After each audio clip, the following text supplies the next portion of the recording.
to my exclusive that Tony Burke told a private meeting attended by Home Affairs officials that he would not block the return of ISIS brides, and he wanted the whole matter kept out of the media. Explosive government documents revealed that Burke also had a private closed-door discussion with a charity organising the ISIS brides' repatriation, and he asked Home Affairs officials to leave the room for that conversation. These internal Home Affairs documents, including handwritten notes, are devastating for the Albanese government. I broke this story this afternoon on the Sky News website. Now, this handwritten note from Home Affairs Secretary Stephanie Foster also appears to record Burke saying that assistance would be provided to the ISIS brides after they returned to Australia.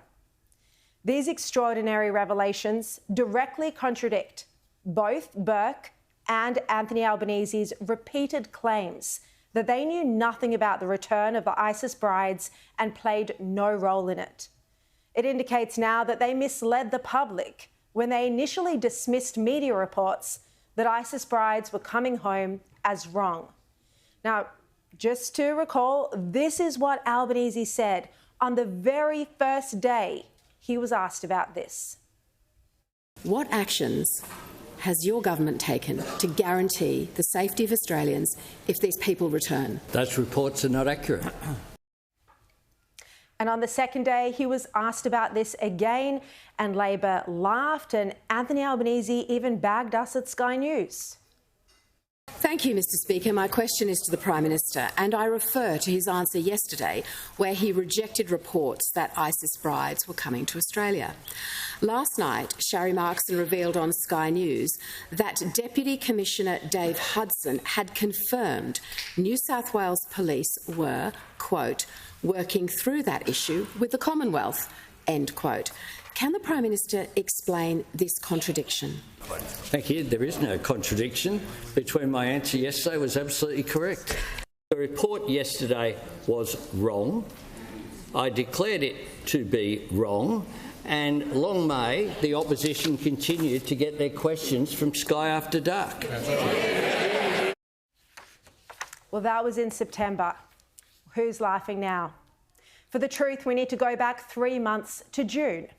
Tony Burke held a meeting on the 13th of June this year at 10:30 a.m. in his Punchbowl electorate office. Attending the meeting was the group fighting to bring home the ISIS brides, Save the Children. Dr. Jamal Rifi was also there, and a father of a former ISIS bride and someone who's helping the campaign, Kamal Dubusi. Also attending the meeting was Home Affairs Director Hassan Soweid, who sent his colleagues meeting notes of what was discussed, and he sent these meeting notes right afterwards at 10:57 a.m. And in the email, he described it as a quick readout from the meeting. Soweid said that Burke opened the meeting and made the following comments, and I quote, "Government doesn't have a plan to get people out of the camps at this time. The thinking is, if people are able to get out, there are no blockages to them returning." So just to take that in, Tony Burke said at a meeting, the thinking is that if people are able to get out of the ISIS camps themselves, there are no blockages to them returning. No blockages from Tony Burke or the Albanese government to the return of the ISIS brides. I mean, that is extraordinary. The letter goes on. Here's what else Tony Burke said at the meeting, according to the meeting readout from his own Home Affairs official. Soweid said that Tony Burke told the room, and I quote, "The government doesn't want to be perceived to have been paying to have them smuggled out. Thanked the reps for keeping these cases out of the news." Tony Burke didn't want the perception in the public domain that they'd paid money to have the ISIS brides smuggled out of the camp, and he thanked the representatives from Save the Children for keeping this out of the news. Tony Burke didn't want it made public that the ISIS brides were returning. He wanted this kept out of the news. That means he wanted it kept secret. He didn't want you, Australians, to know about this. Then there's more. Matt Tinkler from Save the Children told the meeting that the Kurdish authorities would permit the ISIS brides and their children to leave the camps if the Albanese government provided assurances that passports would be issued. Well, here's what Burke responded according to his own official. Minister responded that this is not something the government is considering at this time. Minister stated there may be a way to achieve the same outcome without government undertakings. So he's working there with the group who want to bring the ISIS brides to Australia. Those words, achieve the same outcomes without government undertakings. Now, Kamal Debussy then asked to have a private discussion with Tony Burke. The Home Affairs Director, Hassan, writes to his colleagues, "At this stage, I was asked to leave by the Minister to enable a frank discussion to take place." He left the room, and Burke then proceeded to have a secret meeting with the organisation pushing to bring the ISIS brides home with no Home Affairs officials present. It was unminuted, and we'll never know what, if any, promises were made at that meeting.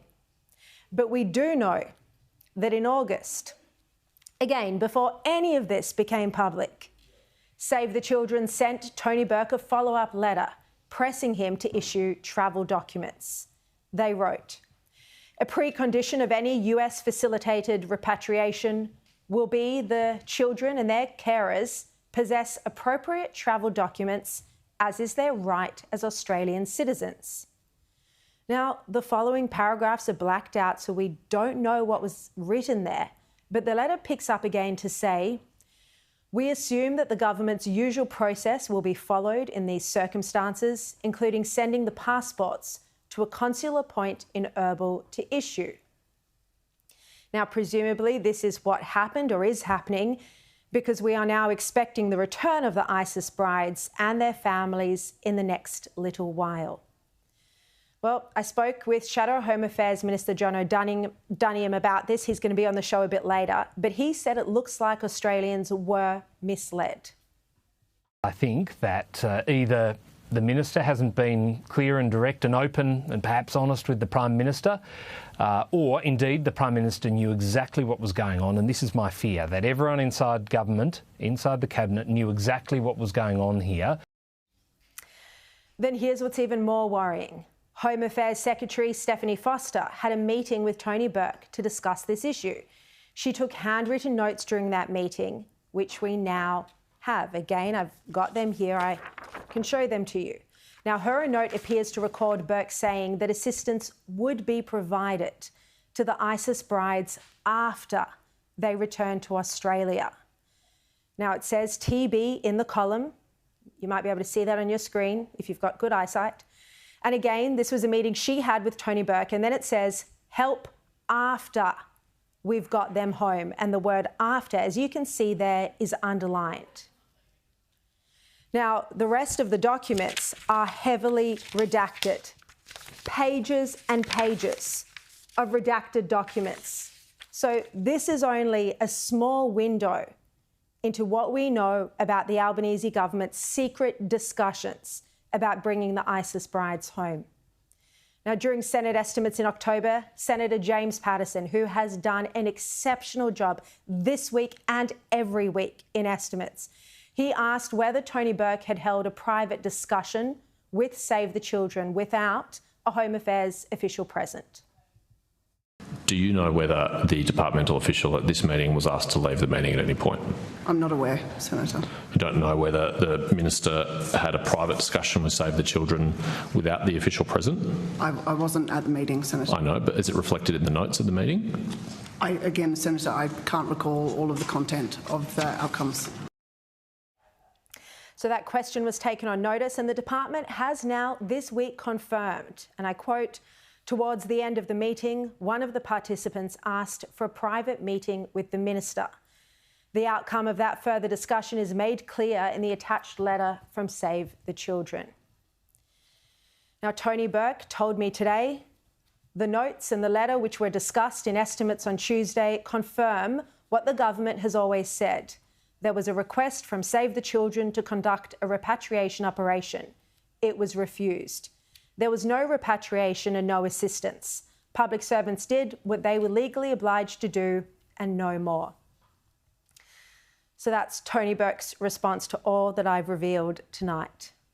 To me, it seems Australians have been severely misled about the nature of the Albanese government's knowledge and involvement in bringing the ISIS brides and their families home to Australia. You only have to look at what the Prime Minister said when he was first asked about this in question time. These revelations tonight are a stunning development, and the government will need to answer serious questions about this.